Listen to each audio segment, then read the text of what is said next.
setiamu di dalam hidupku.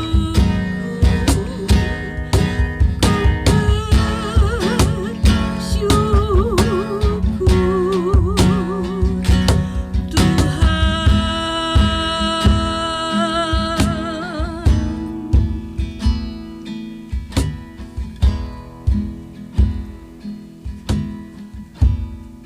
Puji Tuhan. Haleluya.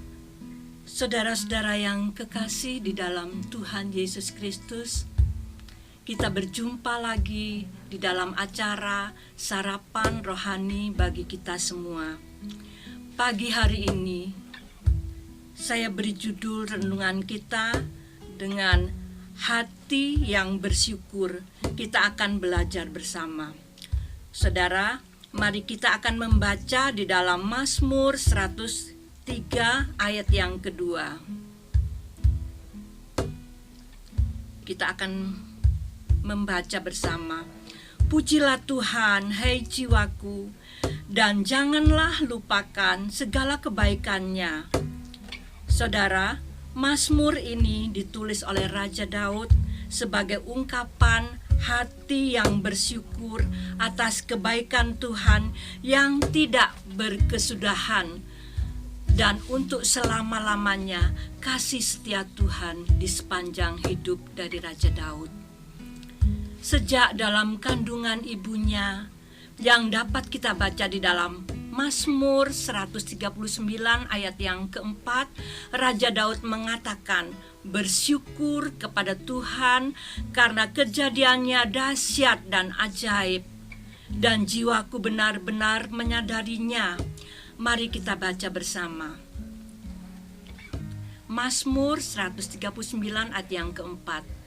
Aku bersyukur kepadamu oleh karena kejadianku dahsyat dan ajaib. Ajaib apa yang kau perbuat, dan jiwaku benar-benar menyadarinya. Kemudian kita akan membaca di dalam Mazmur 107 ayat yang pertama. Mazmur 107 ayat yang pertama dikatakan, bersyukurlah kepada Tuhan sebab Ia baik, bahwasannya untuk selama-lamanya kasih setianya. Saudara, Raja Daud sejak dibentuk di dalam kandungan ibunya sampai akhir hidupnya, Raja Daud selalu bersyukur kepada Tuhan. Kita sering kali membaca kehidupan dari Raja Daud, mulai dari remaja, ketika dia menjadi penggembala domba. Ia melawan binatang-binatang buas yang ingin menerkam domba-dombanya, dan dengan pertolongan Tuhan dia dapat mengalahkan binatang-binatang buas tersebut. Menghadapi Goliat, orang Filistin yang tubuhnya seperti raksasa, tinggi dan gagah perkasa di atas rata-rata manusia pada umumnya, jauh lebih besar dari Raja Daud yang tubuhnya kecil. Tetapi oleh pertolongan Tuhan, Daud dapat mengalahkannya hanya dengan 5 butir batu kecil yang licin. Dan oleh pertolongan Tuhan, Daud dapat mengalahkan dan membunuh Goliat.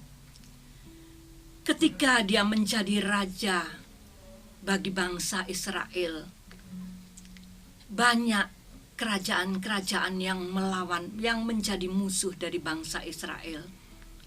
Dengan pimpinan Raja Daud dan oleh pertolongan Tuhan di dalam mengatur strategi peperangan, Raja Daud dapat mengalahkan setiap musuh-musuh dari bangsa Israel. Kemenangan demi kemenangan dapat diperolehnya oleh pertolongan Tuhan. Bahkan dalam lembah bayang-bayang maut sekalipun, ketika dia harus mengembara, menghindari kejaran dari Raja Saul, Raja Daud dapat menghindari niat jahat dari Raja Saul. Semua itu karena pertolongan dan penyertaan Tuhan. Juga ketika dia dikhianati oleh anaknya sendiri, yaitu Absalom, sehingga dia terpaksa meninggalkan istananya, Tuhan tetap menyertai dia dan menolong dia. Bahkan ketika dia jatuh dalam lembah dosa, dia telah berzina dengan istri bawahannya. Bahkan dia telah membunuh suaminya, yaitu Uria. Tetapi dia bertobat dengan pertobatan yang luar biasa, dengan sungguh-sungguh, dan keluar dari lubuk hatinya yang terdalam. Tuhan mengampuninya dan membangkitkan dia kembali menjadi raja yang besar sampai akhir hidupnya. Itulah sebabnya di sepanjang hidup Raja Daud, dia selalu memuji Tuhan dan bersyukur atas kebaikan Tuhan. Demikian kiranya kita sebagai orang percaya kepada Tuhan Yesus Kristus, karena kebaikan dan kasih setia Tuhan yang selalu kita nikmati di sepanjang hidup kita, kita teladani sikap dari Raja Daud yang selalu bersyukur kepada Tuhan. Rasul Paulus mengatakan di dalam doanya untuk jemaat di Efesus, kita akan baca di dalam Efesus 3 ayat yang ke-18. Efesus 3 ayat yang ke-18, aku berdoa supaya kamu bersama dengan segala orang kudus dapat memahami betapa lebarnya dan panjangnya dan tingginya dan dalamnya kasih Kristus. Saudara, kita yang telah menerima kasih Kristus yang tak terbatas, lebarnya, panjangnya, tingginya, dan dalamnya. Kasih Kristus kepada kita yang percaya kepadanya.